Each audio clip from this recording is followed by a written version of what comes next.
Sometimes I even go to the park and I go to Orchids alone. You go to school alone. Oh my God. And you're 6 years old. I think the kids should be raised like this. I don't think so. I mean, it was never nothing like When you need the parent is there. The 6-year-old also has a bank account and a business. My brand call is Little Donkey Bakes and Little Donkey Paints. And who is Little Donkey? I'm Little Donkey. that. Every time she goes down, she makes probably between 700 and 900 rupees. And the moment I saw him, the first thing that crossed my mind was, he's got good genes. What? मैं इतना भी गोरा नहीं हूँ. This guy would be a good catch. It's not crazy. He got a drop off to the jazz festival by Salman Khan. He's definitely the more creative, goofy, the humor, the music comes from his side. मेरा दिल देसी है. Did you see her? Okay, we're glad to hear that.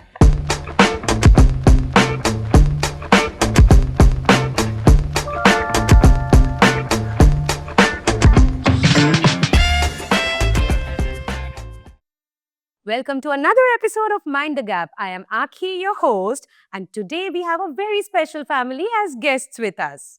First, author, photographer, and actor Mark Bennington, anthropologist and entrepreneur Tapsi Ramchandani, and a 6-year-old wonder kid who's an artist and a businesswoman, Yodi Bennington. Welcome. Thank you. Thank you for having us. Hello, Yodi. Welcome here. What's your full name? My name is Yodi Bennington. And what do you like to do? My favorite thing to do is make stuff from cardboard. From cardboard. What all do you make out of cardboard? I made a kitchen set. Where's your kitchen set? You got me something to show. Bring it out. So she's always enjoyed doing things with her hands, and she's now using our Amazon boxes. Yes. Made a big microwave and a mini microwave. Okay. So And that's a here is modular the kitchen. It has a lot of things. And here's the button. Okay. To start it and switch it off. And I think all this started by making cell phones. Cell Yes. phone. She would, Cell phones and laptops and games, right? So this is how you basically encourage her to get educated minus the books. I mean, beyond the books. Yeah, lots of free play. We like to keep toys to the minimum in the house and just give her things that she can use to build. we encourage boredom. Whenever she says, I'm bored, we say, make something, Right. create something. Yodi, when you're bored, what is your go-to thing? What do you go and do? Recycling cardboard and making something out of it. Recycling cardboard is when she's doing what she's doing when she's bored. Okay. Yeah. I would probably just eat mud. And Yodi, you have a little sister who you left at home right now. Where is she right now? She's at my daycare school. Asking you guys about that. What made you put both the little kids in daycare? Don't you miss them through the day? We both work. Yeah. So we are, we are busy working, and it makes sense for us to leave her in a space, put both of them in a space where they can interact with other children. So we considered whether we should have a nanny at home, and then took a call because I've had exposure to, being in a creche when I was growing up, and Mark went to daycare. Yeah, same with me. So that interaction with the other kids, Yeah. whether they're older kids or the same age, or it just, because they all take naps together and eat together. And so that they actually, turns out they learn to eat by themselves sooner, quicker. So that's why we took a call that let's put her in a daycare where we like the way that they raise and, take care of the children. And, as they say, it takes a village to raise a child. So we have our village around us to help us so that we can work and also make sure that they're safe. It also creates a sense of independence. We're dropping them off and they know that we're coming back at the end of the day. And, it's a good thing. And what else are you practicing in just little, practices that we were talking about that you incorporate in her daily life to make both the kids, maybe your younger one is too small right now, but at least for Yodi, to make her independent? I take a bath alone, and sometimes I even go to the park and I go to Orchids alone. You go to school alone. Oh my God. And you're 6 years old. And I even go to the park alone and come back from the park alone. So, Yodi, you actually have to cross the road to go to school, right? How do you do that? What do you keep in mind? I look at right, left, and right again. And then, if a car is coming, what do you do? Then I just wait, and when the car is gone and the street is, Is clear of traffic? then I go and cross. First, we need to know some more interesting ways that you're, raising her to be a independent young woman, as I can see. So we knew from the beginning, from the time that we talked about having kids, even when we were dating, that we would want to raise children that are independent and kids of the world, so to speak. He and I have traveled a lot in our careers as young adults and also after we were together. So we've kind of been exposed to how children are being raised in different parts of the world. In fact, one of our favorite movies to watch when I was pregnant is this movie called Babies, where they track how pregnant women, right up to when the child is 1 year old, how they're raised in different parts of the world. And it gives you a sense that there's no one way of raising. It's all fine because they all generally turn out okay. The parents are standing back a little bit, and observing, and the kids that are, playing with the dirt and eating a dog bone and all that stuff, those actually are the kids that end up standing, walking first, sooner than the other kids who are really sort of have helicopter parents or, it just felt like, yeah, that's how Yeah. we're gonna be the parents that just stand back. And I believe, and we believe that kids are pretty smart. They will figure things out. And even with their friends, they are gonna figure things out. All you have to do is just sort of step back, be there if If they turn required. around, And yeah, if they it's should not say, yeah. required, just step back and let them figure it out. Yeah. So I think daycare started from there. Both of them started daycare when they were 11 months old. So they hadn't even learned to walk, because it usually starts by 12, 13 months. Uh, but it was important that we started that early. So they're used to the fact that their parents are not going to be around always. And, her going to school, her going to the park. She goes to play with her friend. She just goes down. She's there for hours, or she's playing downstairs and comes up. And sometimes we don't know, when she's going to come up. And we just like, is she here? Like, I'm calling my friend saying, is she in your house or is she downstairs? But we like that. We like the fact that she's exploring and doing her own thing. So, you grew up in India, Yeah. your childhood. Your elementary education has been in the States, of course. Yes. So, has it been any difficulty coming to a middle ground, like in an international household coming from two different cultural backgrounds, setting, the norms, or maybe every couple of parents figure out together? But have there been places where you would not, meet at the same point? I think what got us attracted to each other was that our belief systems and our value systems transcended our cultural differences.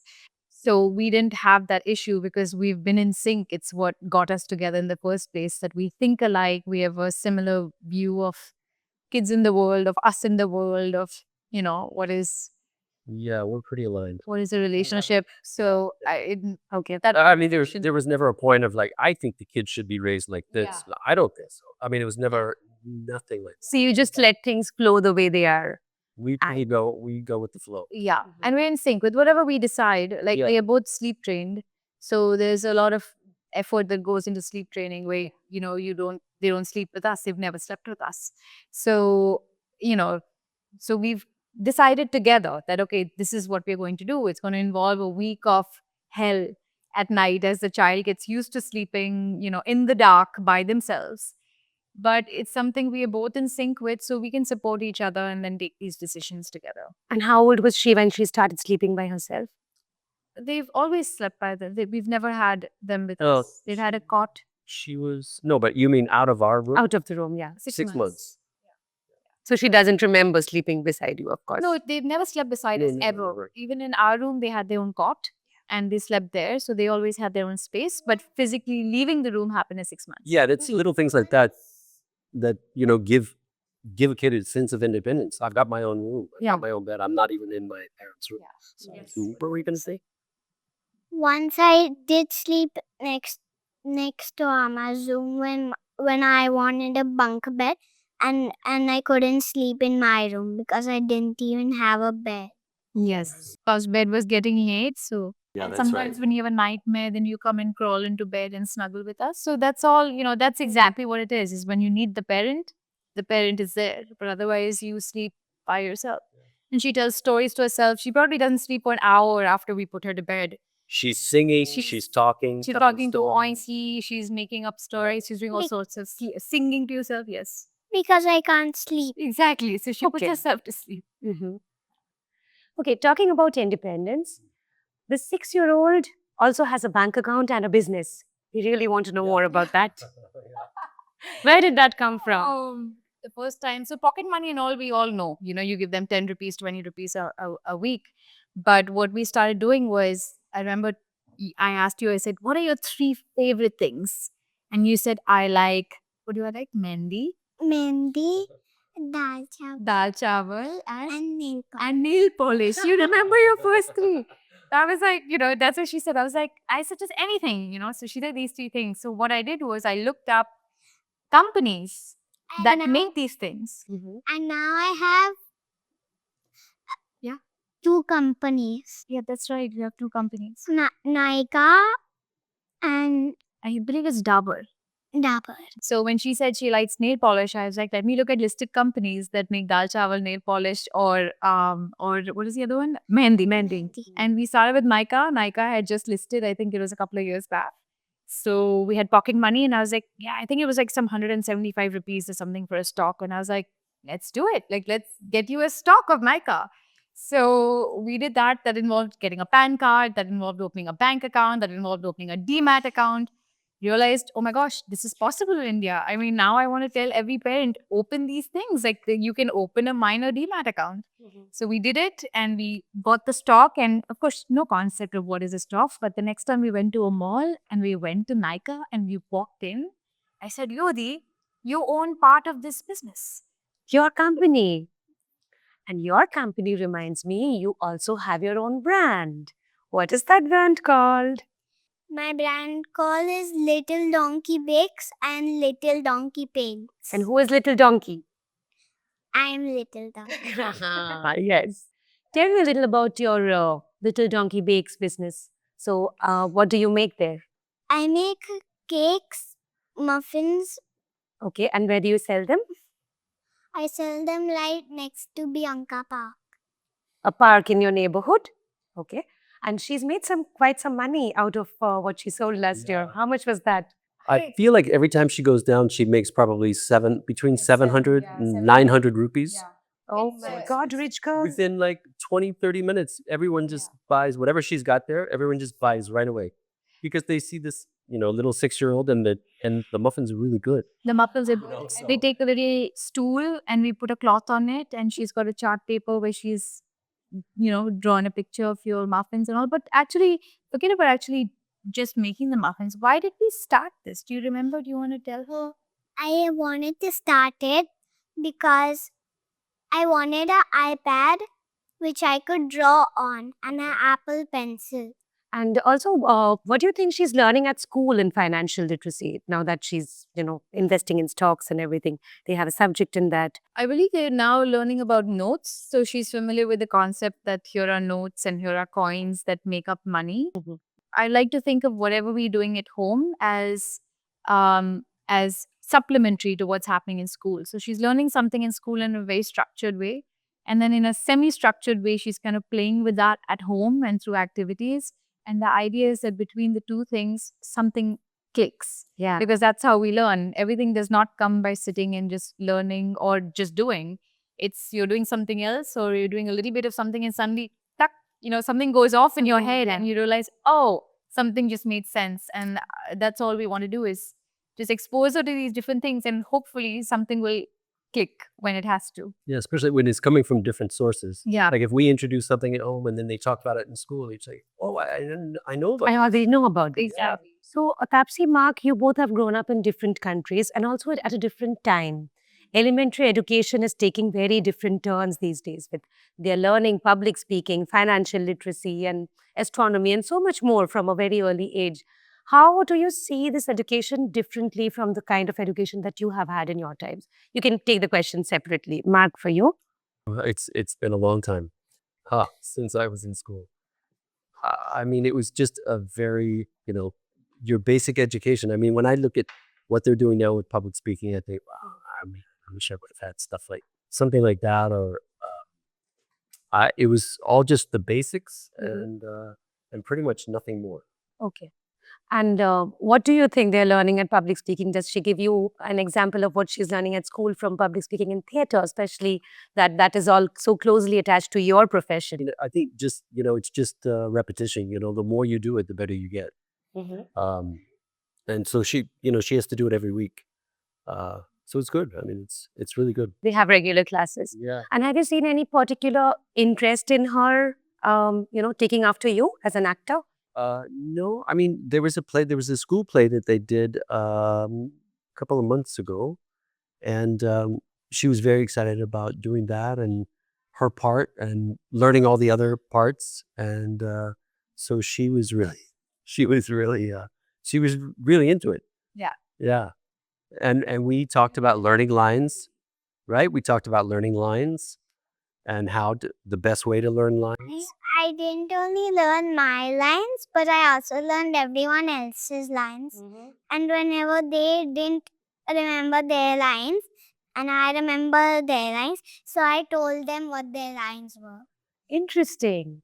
Yodi, do you think your father would remember some lines in Hindi from the roles that he played? Uh-oh. Uh-oh. No. No.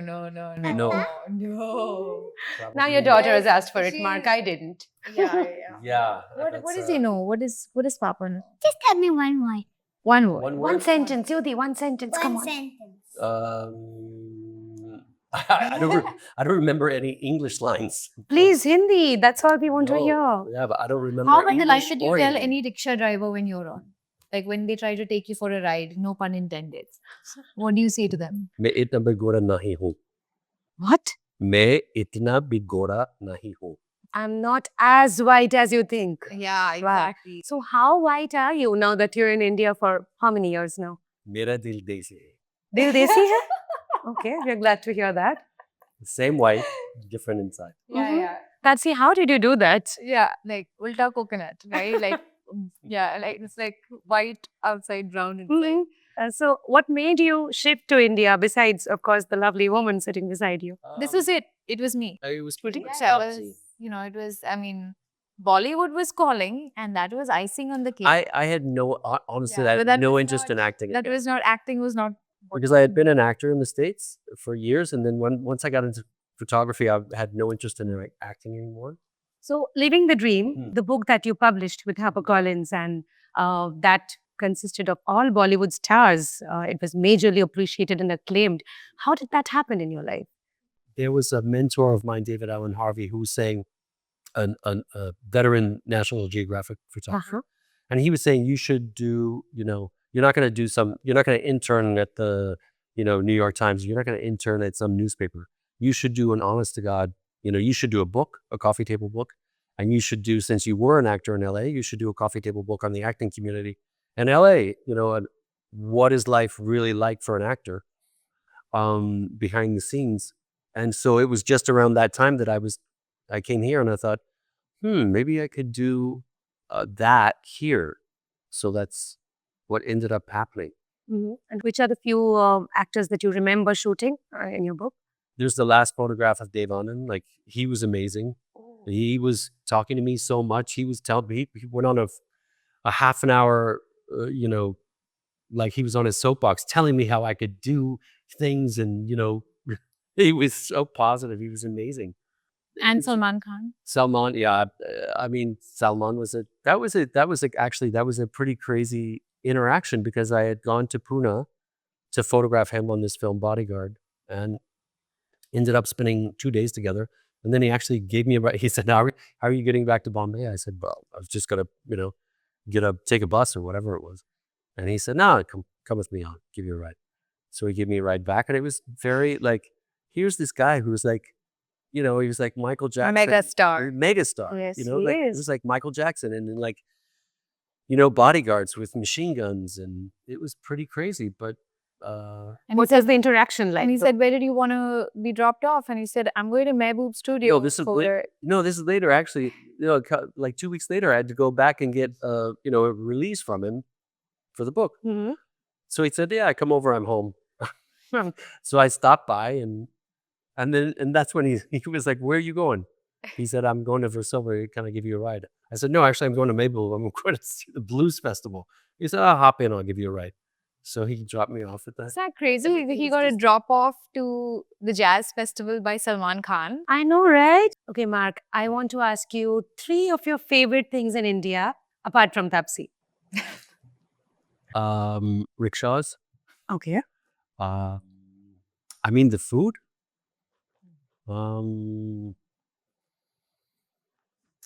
Construction. Really? No. I mean, it's gonna have to be something that you can live with. How spicy can you go with Indian food? I mean, I grew up on Mexican food, so spice is never an issue. Never been for a me. problem.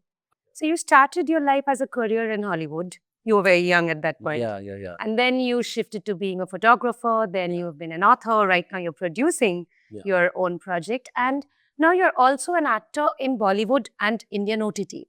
How has acting life been different from Hollywood to Bollywood in a nutshell? I mean, honestly, I feel like I've done more film and TV work here than I ever did there. I did TV shows there, but mostly I did a lot of theater. I did theater for 10 years, and then I did, Star Trek and, all of those kinds of shows. When I first started doing theater, I went to theater school when I think it was 21. Wow. Yeah. So I moved to New York City by myself, didn't know anyone, didn't have any money. And yeah, I've always been very independent. I think you have too. I mean, this is how we're sort of, leading Maneuvered through down life. this road. Yeah. Mhm. And so you have done more projects in India, as you said. Yeah. So how has it been working in this industry? What are your take homes? What do you like, dislike? Sometimes it's always surprising how there are situations where you're getting called last minute, you're arriving at the set, there's no script, stuff like that. I've always found that very just sort of like, I don't know, it's just part of the experience. It's kind of, again, you really have to go with the flow. If you can do that, you can pretty much do anything. I hear about actors that, they didn't need months of research and all of this stuff. And of course, you would never get that here. Sometimes you get the script well in advance, and that's great. Those are great situations to be in. But even huge projects like Hiramundi, we were getting the script that morning every day. So, yeah, I mean, it's all a part of the process. It's all a part of life's experience and a part of this, crazy process of living. And in Hiramandi, you did have to deliver some Hindi dialogues. Yeah, I think I did. Here's the irony. I would correct his Hindi when he's doing a script, and I'd say, no, say it like this, ye karta hai, or whatever. And he would say it absolutely correctly the way we speak. And then his brief from the film producer would be, please don't speak Hindi that well, because your character is supposed to be someone who speaks tuta-futa Hindi. So don't speak Hindi that well. So you can see the dilemma where, you're like, okay, I should know some Hindi, but I can't speak really good Hindi because I'm being hired. I mean, I'm doing roles where I'm the CIA agent or the British Raj guy who speaks with an accent. So, and honestly, over the last couple of years, I haven't done a lot of Hindi. It's been very little. Maharaj was the one that I spoke the most Hindi, and that was 3 years ago. And since then, it hasn't been that much. Maybe a couple lines here and there, but it's mostly been English. English, yeah. And so tell me top 3 stars that you liked working with in Bollywood or OTT in your career here. I mean, I had a great experience with Dimple. I mean, she was amazing. The Dimple. Dimple Kapadia. Yeah. With Aditi in Hiramundi. Even maybe even in the more initial stage of your career when you were writing your book. Oh, like that. I mean, Irfan was he was a pleasure to meet, and that's the only time that's the only time I took a selfie. So Mark has been acting in this industry for some time now, and there must be people who would recognize you when you walk around with your family here and there. How does Yodi react to whatever glitz and glamour is associated with you, and does she does it have an impact on her? Usually, it's just people coming up and wanting to take photos, and then when that happens, she just jumps in the photograph. Yodi, why do you think people come and take photographs with your father? Because they maybe seen him in many movies and they thought he was a great actor. That's why they take photos. Such a proud daughter. Great actor. Yodi photobombs all of them. So, Yodi, would you like to be a businesswoman like your mom, or an actor like your dad, or something entirely different? A marine zoologist. Ooh, oh my God. Where did we get that from? Once I went to a dolphin show Mm-hmm. and I thought I also want to train dolphins. Train dolphins. Okay. And where did she get the terminology from? Marine zoologist. We talked about it, and she said she wanted to train dolphins, and she said she wanted to take care of them. And I said, you could be a zoologist. And have you seen dolphins play with humans? Have you seen those videos?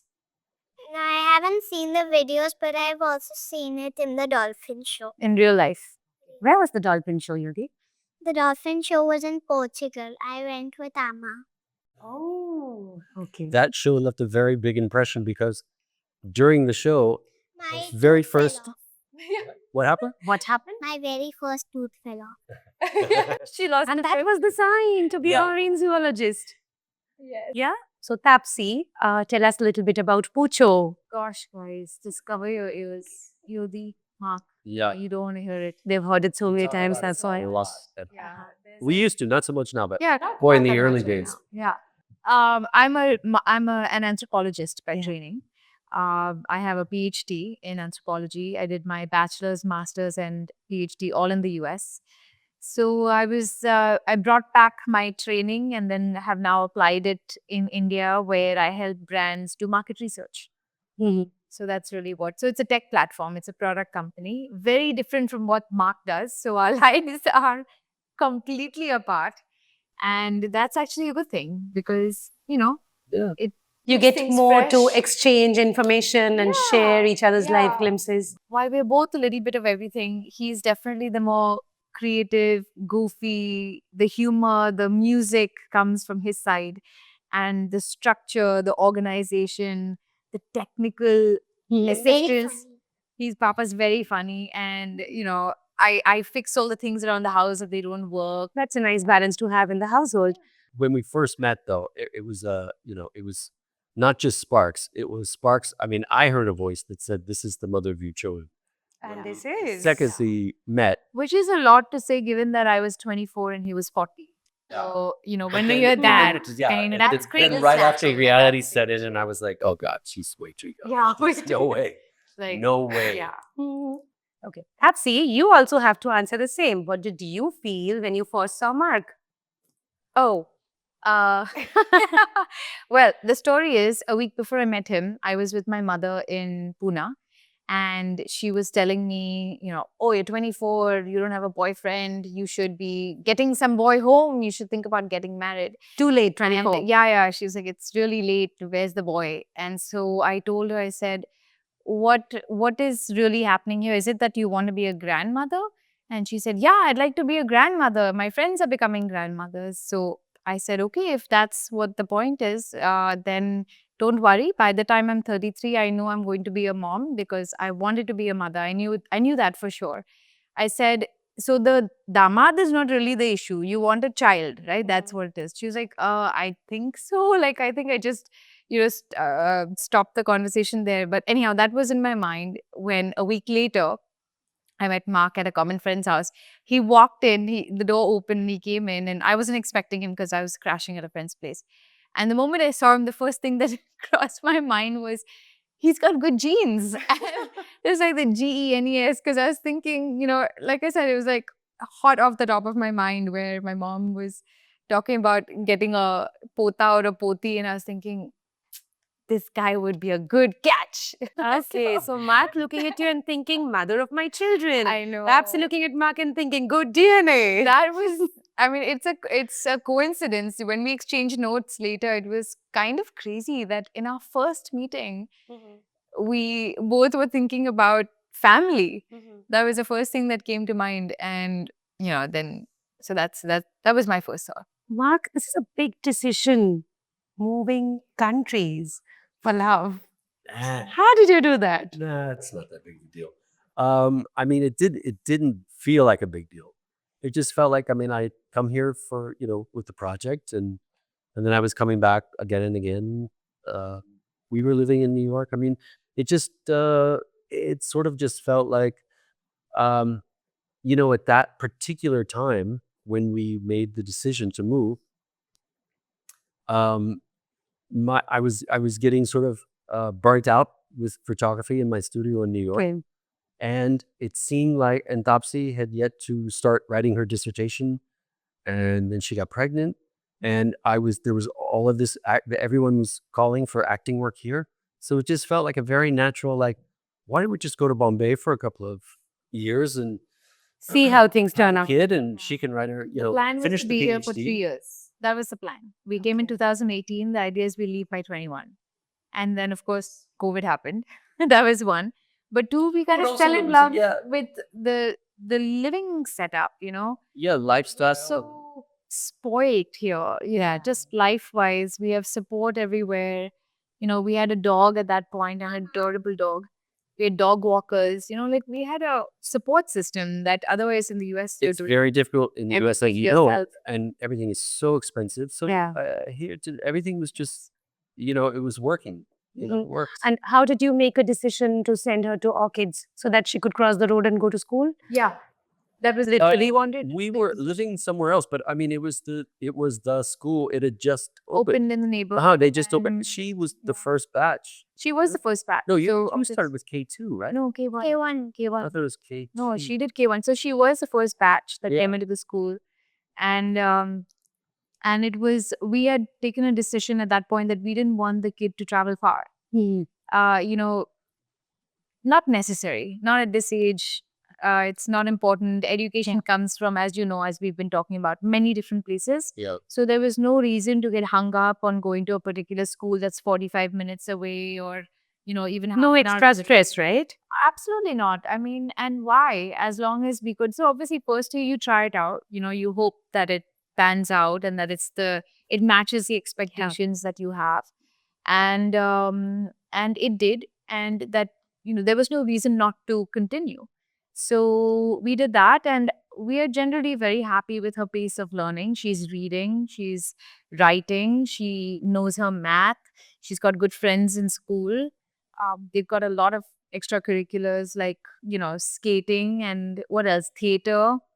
So music. I want to hear more about what all you do. Yeah, What else does so- she do? Yeah, so it's just all of these things where we felt like she's getting the rounded education that we want. Mhm. And even though the brand was not familiar to us, and that in any case for Mark and me was not that important, because it's the education that matters. And as long as a child seems like they're developing in the way that they need to develop, then we're good. And that's how it continued to be so. And it became more and more convenient because it's close by, we can instill that confidence and independence even more. Say, okay, you know what? Go walk. Go to school, do it yourself. And daycare is right across the street. And, school also seems familiar, right? Like people know you and you're saying hello Yeah, to the didis and you're meeting them on the street. So, So she's a part of a good community, all in all, Yes. from Yeah. morning to night, Yeah. which is lovely.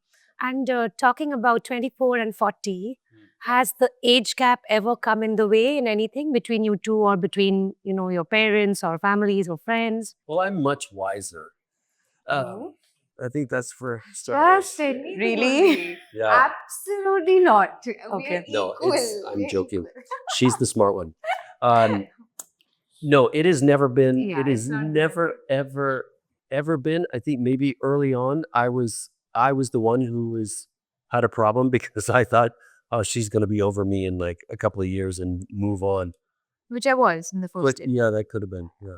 But No, but honest to God, it's never been. yeah, it hasn't been a thing at all. Ever. It wasn't at the beginning, and it hasn't been that far. I'm just glad she's 40 now. Yeah. Because Finally now, 40. finally, I can say I'm in my 50s, she's in her 40s. Because otherwise, I was in my 30s and he was in his 50s. Yeah, But it that just just sounds- sounded intense. But our age is the butt of our jokes itself. Like we joke about our age difference between us, but otherwise, it has never come in the way of anything of childcare or of relationship or values. How family feels, that's a different thing, and that's their prerogative in terms of how they feel. Of course, right now, nobody has an issue, but early on, they would, and they did. But that didn't deter our decision to. And here you sit, strong as ever. Yeah. It's lovely to watch. Time. Yeah. Mark, close to 50. You were close to 50 when you decided to have Yodi, right? Yeah. So, was that ever something that struck you that, parenting at an older age, they say that there could be challenges on the way? It didn't going into it. I do feel it like Now with Yari. it's exhausting. Now with the It's second kid. yeah, I can imagine but of course, I mean, life happens the way, we're all on our own journeys. So it's, this is it for me. But I do feel like, having a third, that's when I thought, that's not going to be fair to the kids, because I'll be too old. This is, You'll probably be dead. yeah, I'll be long gone. No, I mean, it's true. Like, if he's 56 now. Didn't like, see if that he- coming, Tapsi. But if he's 18, No, if the kid is 18, like, you're going to be up there. Like, if you're 80s, like, that's just not Yeah. fair. It's not fair. I'm not going to be around. Yeah, like, the kid. But this is a funny thing because actually we talk about death quite openly. Yeah. Right? Yeah. We talk about everything openly Yeah. with her. Yeah. That's also part of being independent and not having taboo subjects. We talk about everything. Do you remember Zeus? Yeah. Our dog died, and we took Yodi with us to the I didn't cremation. really Yeah, but we went to the cremation ground. She saw it get cremated, right? She saw him get the injection and we had to put him down. And she was right there with us. And it was important to us that she was there so that she could see death. Reality. That's what we want to keep a check on. Now, a question about Yodi, darling. Let's ask them together. First, Mama, what did you feel when you held Yodi in your arms for the first time? Oh, did you think that good DNA has reflected? No, because Yodi was a blob when she was born. Yeah, like no particular shape or, features. All babies are wrinkly completely. But Yodi was a big baby. That's what I remember. Yodi was a very big baby. And she was so quiet and she was so not like the crying baby that I was expecting that came with Yari. But Yodi was, she was just she was an easy baby to have. Let me put it that way. And the more I got to know you, the more in love I was falling. The more in love I was falling with you. But when Yari came, Yari came, then things were very different. Yari is so different from Yodi. So yeah, they are. But kids are like that, and but yeah, it was. The reality of having kids is, as everyone knows with kids is, I mean, we had always talked about, you see it in films and TV and, there's the baby and it's, the parents are saying, oh, I've never known love like this. I think that's all for the movies because the reality is, they're here, it's just us. Yeah. We're the couple. And then suddenly there's this other being Like that you are totally day. responsible for and obligated to take care of. And so that sense of love and it that grows. It comes over time. grows It doesn't happen in a very, holding the baby. It didn't happen. very organic way. Yeah. when did the first time you held me? I was the first one to hold you. Before me, Yeah. he held you because you came out of a C-section. You came out early. They took you into Yeah. a different, remember that picture? And Papa's holding me for the first time? Yeah. Okay. And now I can see something behind you, which I'm very interested in. What is that? Spell book. Can you tell me what are the spells you're writing? There's invisibility, how to fly, never stop dancing, how to turn your skin green, These are all different spells that you can do? Oh, how wow. to grow a pimple on your nose, I'm hiding mine right now. how to freeze somebody, How to freeze somebody. how to make a wand, how to make your hair grow, and how to be a ninja. How to be a ninja. How do you be a ninja, Yodi? You have to learn karate. Mark and Tapsi, it was wonderful having you today here. It was a lovely conversation. Thank you so much for being a part of the show. I hope you enjoyed it too. We did. Thank for you. calling and inviting me. Yes. 20 years later, I hope all of you sit together along with Yari and watch this podcast, and Yari will then complain, why am I not a part of this? That's true. That's true. And at that point, Yodi will tell her why Yari is not here today. Right? That will be your responsibility. But thank you for having us. And Yodi will now tell the audience. Please come here, ma'am. Thank you all for watching us. Thank you all for watching us. This is Akinath and Yodi Bennington. signing off for today. Signing off for today. See you on another episode See you on another episode of Mind the Gap. of Mind the Gap. Bye-bye. Bye.